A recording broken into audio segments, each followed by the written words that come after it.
Bom dia, meus queridos irmãos e irmãs.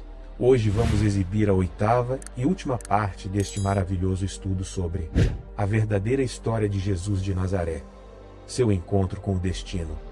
Encontrando o verdadeiro Jesus, eu vim para que tenham vida e a tenham em abundância. João 10, versículo 10. Interpretar mal as expectativas de Jesus em relação aos seus seguidores é uma das maiores tragédias de todas. Ao presumir erroneamente que Jesus pagou a pena pelos nossos pecados para que agora possamos fazer o que quisermos. Muitos têm uma imagem mental de Jesus como um ser quieto, dócil e amoroso, que oferece a vida eterna a qualquer um que simplesmente o reconheça como Senhor e Salvador. Muitos acreditam que existem muitos caminhos para Deus e uma vida após a morte feliz. A Bíblia revela que cada um de nós tem um encontro marcado com o destino, quando enfrentaremos Jesus e prestaremos contas de nossas ações. Surpreendentemente, a forma como Jesus aparecerá quando retornar e os critérios que ele usará para determinar quem estará em seu reino só são bem diferentes do que a maioria das pessoas foi levada a acreditar. Assim como a confusão em torno da primeira vinda de Jesus, o mal-entendido é generalizado em relação ao seu retorno. Por que Cristo virá uma segunda vez? Jesus é retratado no livro do Apocalipse como Salvador ressuscitado, o Messias que se prepara para retornar à terra pela segunda vez. Eu sou aquele que vive. Estive morto, mas eis que estou vivo para todo sempre. Apocalipse 1, versículo 18. Mas como ele virá e por quê? Em Mateus 24, ele nos dá a resposta impactante, respondendo à pergunta dos discípulos sobre o tempo do seu retorno e o fim desta era da humanidade. Jesus apresentou um cenário assustador que inclui ampla decepção religiosa, guerras, fomes e desastres naturais devastadores. Todas essas coisas, disse ele a eles, são o princípio das dores que inaugurarão esta nova era, que começará com o seu retorno.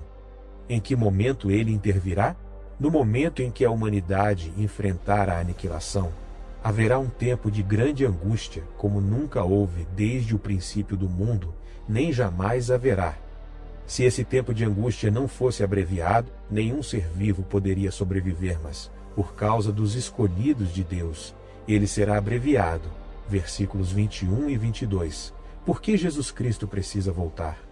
As condições terão se tornado tão terríveis, tão ameaçadoras à vida, que a vida humana estará em perigo de extinção. Ele veio à Terra pela primeira vez para nos salvar de nossos pecados. Ele virá uma segunda vez para nos salvar de nós mesmos. Inicialmente, pelo menos, não será uma visão agradável.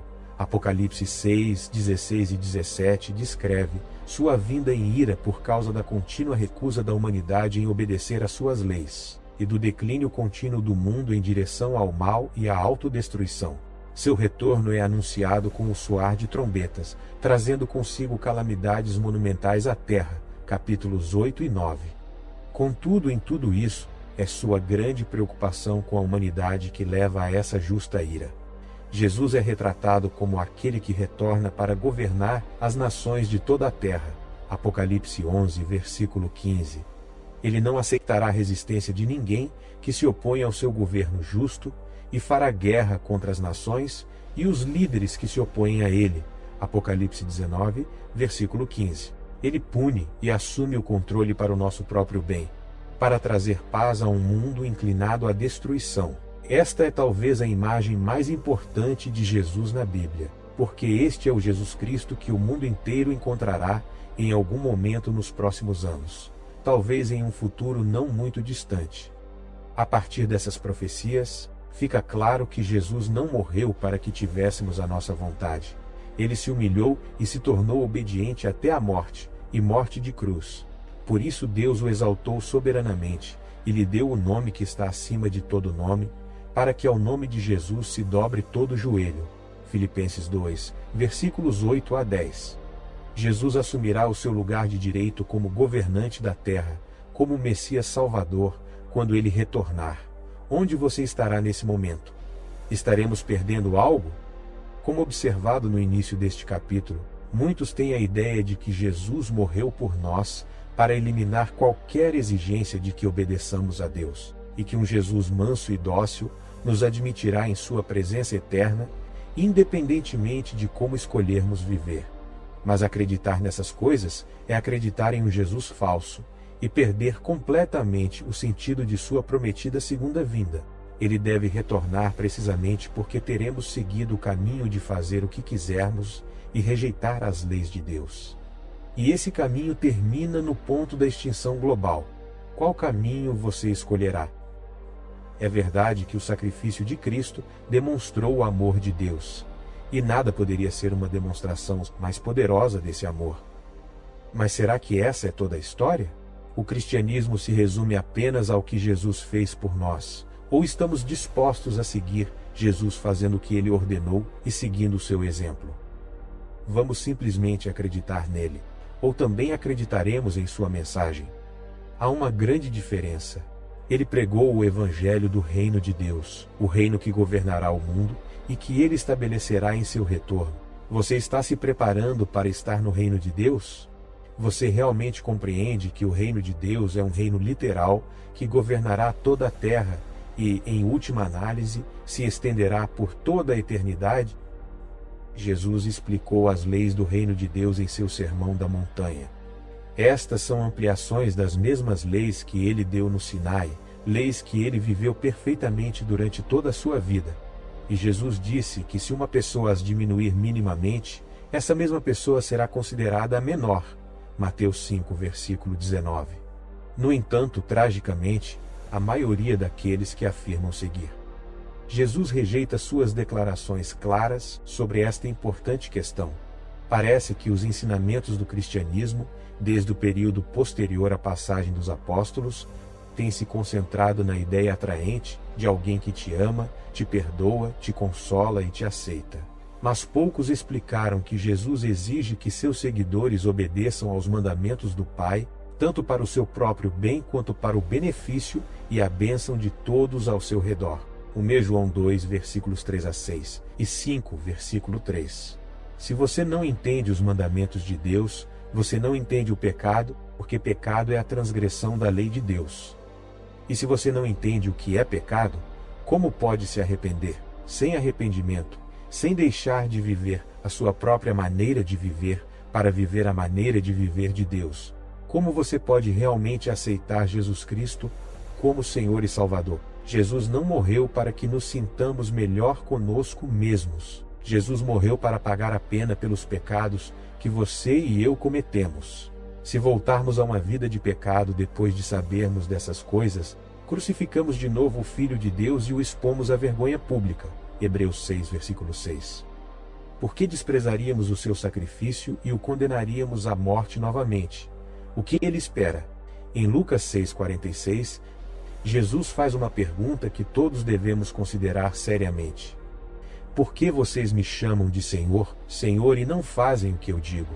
Não basta simplesmente chamar Jesus de Senhor ou aceitá-lo como tal, como o próprio Jesus explicou em Mateus 7, versículo 21. Nem todo aquele que me diz, Senhor, Senhor, entrará no reino dos céus, mas apenas aquele que faz a vontade de meu Pai, que está nos céus. Entrar no reino de Deus exige viver de acordo com a vontade de Deus.